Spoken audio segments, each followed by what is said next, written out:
All right, so the next thing I'm going to do before we actually start painting the other colors, I'm going to bake some textures in using our already completed sculpting. Okay, so the nicer your sculpt, the better it's going to turn out. I'm just going to make sure I unlock all of my layers here.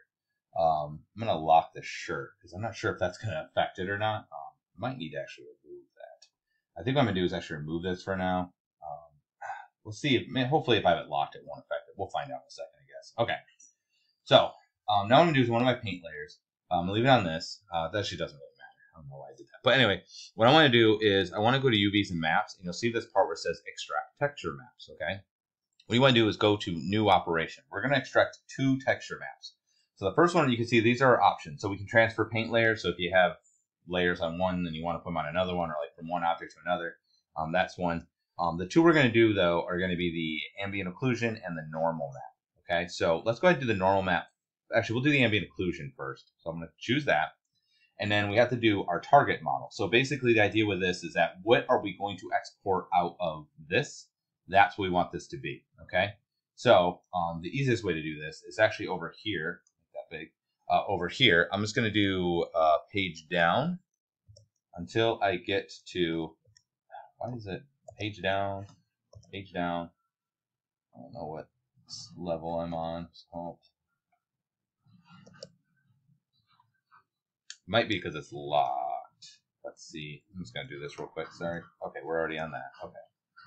Page down, page down. Let's see if I go to... I'm doing page down, right? Page up.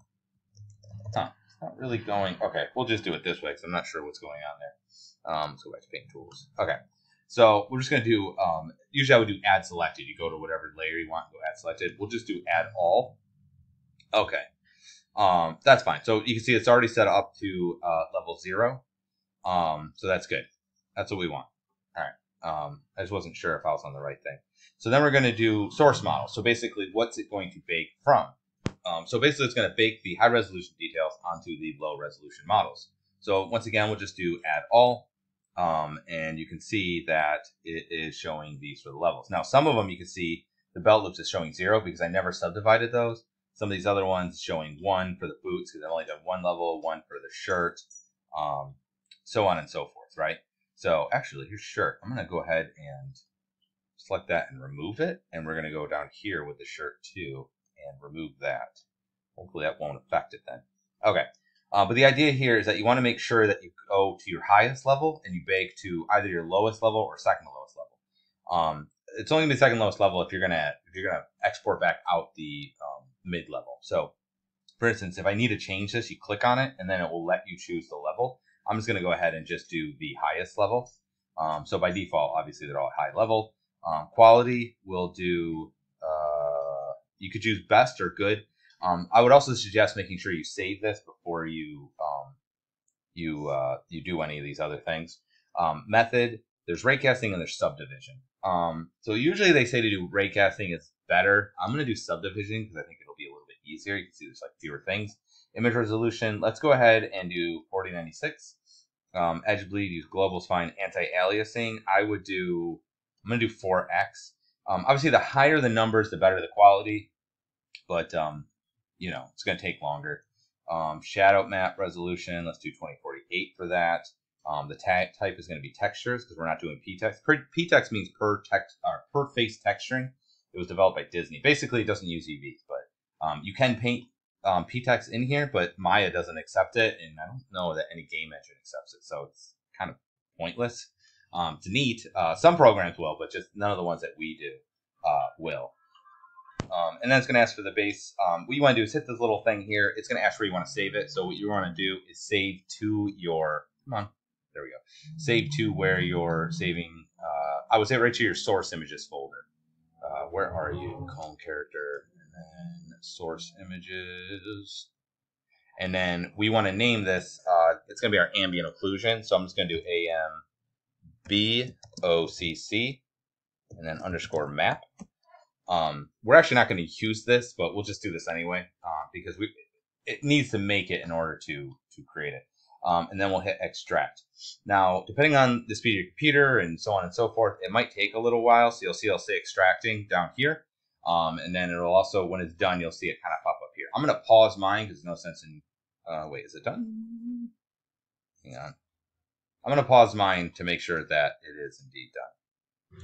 All right, so it finished. It took quite a bit of time. It doesn't really say what it was, but you'll get something that looks like this. I'll hit OK, hit close, and it's going to look like this. So I didn't explain what ambient occlusion was beforehand because it's kind of hard to describe.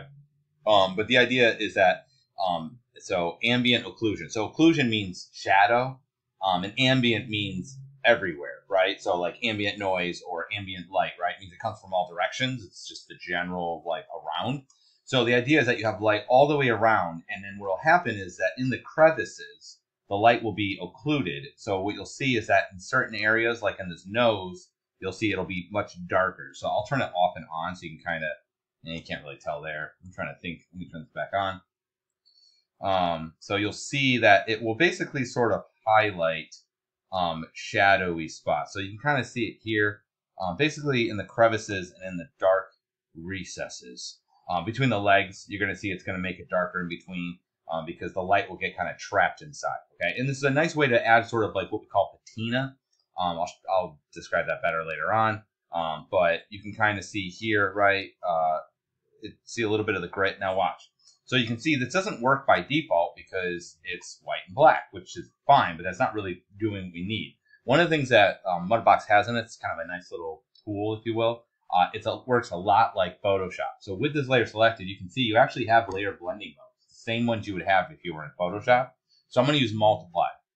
And if you recall, multiply, what it does, it takes white, it makes it transparent, it takes black, and makes it opaque. So it's basically going to do that. Now, this will work particularly well because it'll highlight sort of details and crevices and such. So I'll turn it off and on, and hopefully you'll see how it enhances it. So watch. And just so you get an idea, he's not at his highest poly. So in a weird way, it's sort of giving me some of those details by painting them in with a little bit of that dark. So it just adds a little bit of, like, we'll call it grit inside of the shadows and the crevices and stuff. Okay, so that's the ambient occlusion. It's just a nice kind of free thing you can do to sort of highlight the areas of your model. One of the things you're going to want to do is what we call like pre-shading, and I'll talk about that a little bit later. But the idea is that you want to make things lighter where the light would naturally hit it, and things darker where it doesn't. And ambient occlusion kind of does that by default to some degree. Okay, we'll make some adjustments to it. So that's the first one I want to bake. The other one I'm going to want to bake, which we'll turn off right afterwards, but just so you can see it working. The other one I want to bake is the normal map. So what we're going to do is, again, go to UVs, extract texture maps, and you'll see your first ones right here. We can do a new operation. And what's nice is that you can have these, I didn't name it, but you can have these, and you can actually have multiple ones too. I'm just doing 2 separate ones. So we'll add all. Once again, I'm going to go ahead and remove the shirt. We'll hit add all. I'm going to grab that shirt again and remove, just because I don't want to deal with that. I'm just going to go ahead and do subdivision again, just because it's easier. Image size, let's do 4096. Use global anti-aliasing. I'm going to do 4x. We're going to do Maya soft image, but if you had a different system, so that uses tangent space normals as opposed to object world space. I don't remember. I think Blender's different, so if you're using Blender, you could do something different there. Anyway, base file name, we're going to click on this, and then we're going to, you can see here's the occlusion map, and we're just going to call this the normal map. So we'll just do normal underscore map, normal map, okay? And then we will hit, okay, we'll hit extract. This will once again take a little while. I don't believe it's going to take quite as long as the other one. So my other one took a good couple minutes. So the other thing had said 17 seconds, it says 4.3, so you can see it's considerably faster. The other one took, like a couple minutes to do. This one will probably take, if I had to make a guess, somewhere around a minute. So, depending on, your computer and stuff, this will be slower or faster. But once again, you would want to save it before you do this part. I'm going to pause it, and then I'll show you the results afterwards. All right, so once again, it is, it's still going. Never mind. I'm going to pause it again. I thought it said it was done. No, it looks like it's done. I don't know why it's saying 25%, although it is giving me some oddity here. Okay, so you can see that this is the normal map. So in our case, it looks like too much, right? That's because we're already at a higher level, and then we're doing the normal map on top of it. So just to show you what it actually looks like, I'm just going to go ahead and let's go to, let's say, the torso here. And now if I hit page down, okay, good. So if I go down to level 0, okay, and let's control click on this,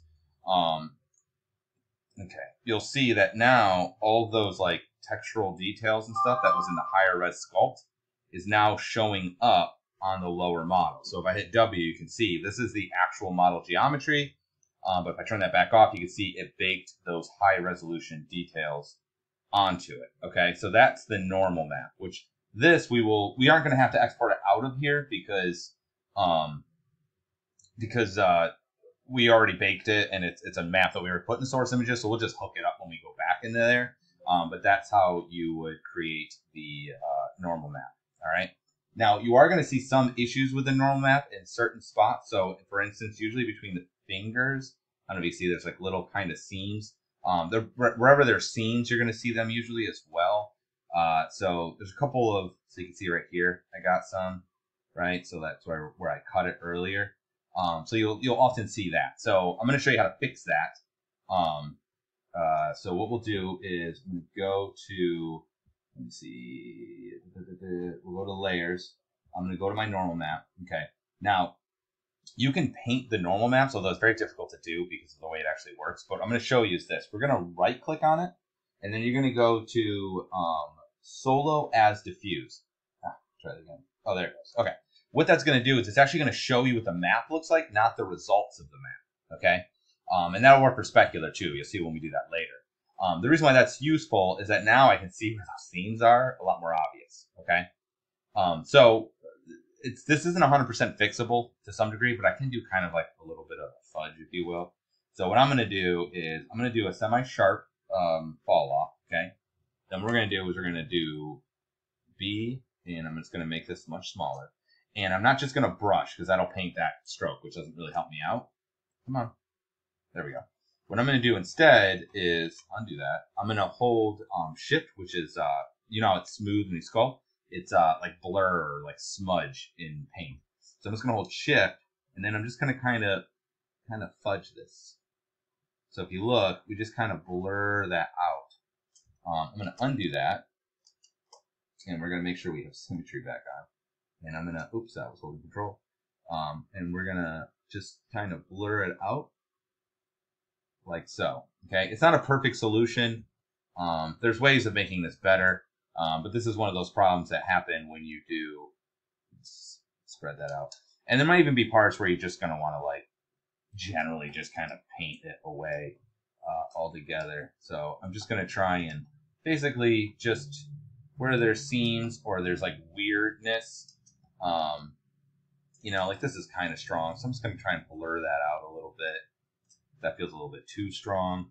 Obviously right here is a major issue. So again, I'm just holding shift, and I'm just going to try and blur it out to try and hopefully soften those seams. It's not a perfect solution, like I said, but it will, you know, fix it to some degree. A little bit of blurring there, a little bit of smudge there. Okay.